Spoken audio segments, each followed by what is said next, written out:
Vers moins 3300, l'écriture a été inventée en Mésopotamie, puis dans tout le croissant fertile. En Égypte, de nombreuses villes se sont développées le long du Nil grâce à l'agriculture. Cette grande région est devenue un grenier à blé. Elle exporte du blé vers l'étranger et s'enrichit. Les villes vont ensuite s'unir et former deux royaumes, la Haute-Égypte au sud, avec pour capitale Néken, et la Basse-Égypte au nord. Selon la légende, Narmer, vers l'an moins 3000, roi de la Haute-Égypte, part à la conquête du delta du Nil et intègre dans son royaume la Basse-Égypte. Il se proclame à la fois roi du nord et du sud.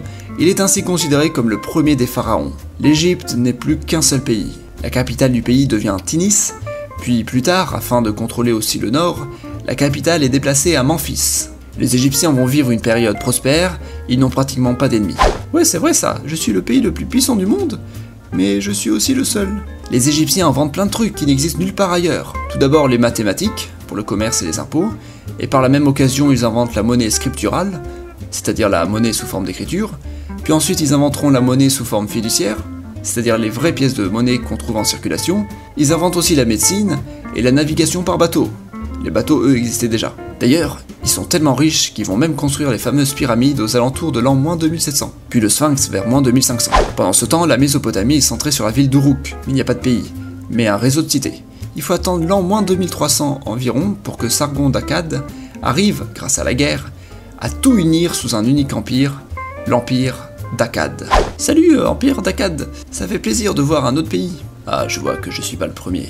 Mais au même moment, l'Égypte se divise. Les provinces deviennent indépendantes les unes après les autres, c'est la fin de l'ancien empire d'Égypte. Ah bah tu me laisses seul, moi qui croyais me faire un ami. Mais un siècle plus tard, l'empire d'Akkad s'effondre à son tour, il est envahi par des populations hostiles. Vers moins 2100, trois royaumes se forment en Égypte, le delta du Nord, la Moyenne Égypte et la Haute Égypte. Puis la Haute Égypte annexe les deux autres et forme une Égypte unie, c'est le Moyen Empire égyptien. Bon ben je suis revenu. Bah empire d'Akkad, tu es où? Salut, je l'ai remplacé, je suis l'Empire Dur. Mais l'Empire Dur s'effondre vers l'an moins 2000. Ah, je m'effondre. Puis vers moins 1700, l'Égypte s'effondre aussi. Ah, je m'effondre aussi. Bon, il faut faire un petit point sur les différents pays existants. Vers moins 1600, une fois l'Égypte disparue pour la deuxième fois, on trouve tout d'abord plusieurs royaumes en Égypte, le royaume de Babylone en Mésopotamie, qui a pour capitale Babylone, le royaume d'Assur, qui a pour capitale Assur et qu'on peut appeler Assyrie. Ensuite, il y a différents royaumes sur le Levant, notamment le royaume de Halab, qu'on peut appeler aussi royaume Yamkad. On peut noter aussi la présence de Sémites originaires de Mésopotamie, qu'on appelle Hébreux, et qu'ils sont allés vivre dans le pays de Canaan. Et enfin, il y a Hattusa, qui devient la capitale d'un empire qu'on appelle Empire Hittite.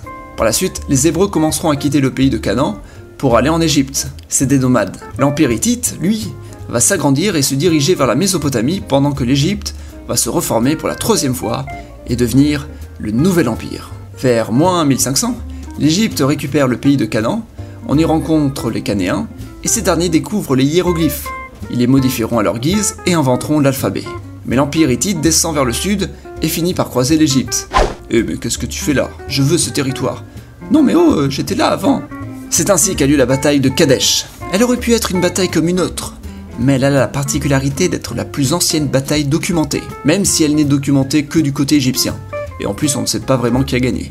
Vers moins 1200, on peut ainsi compter trois grands empires, l'Égypte, les Hittites et la Syrie. Mais de nouveaux peuples mystérieux vont faire leur apparition dans le monde antique. Mais ça, c'est une autre histoire.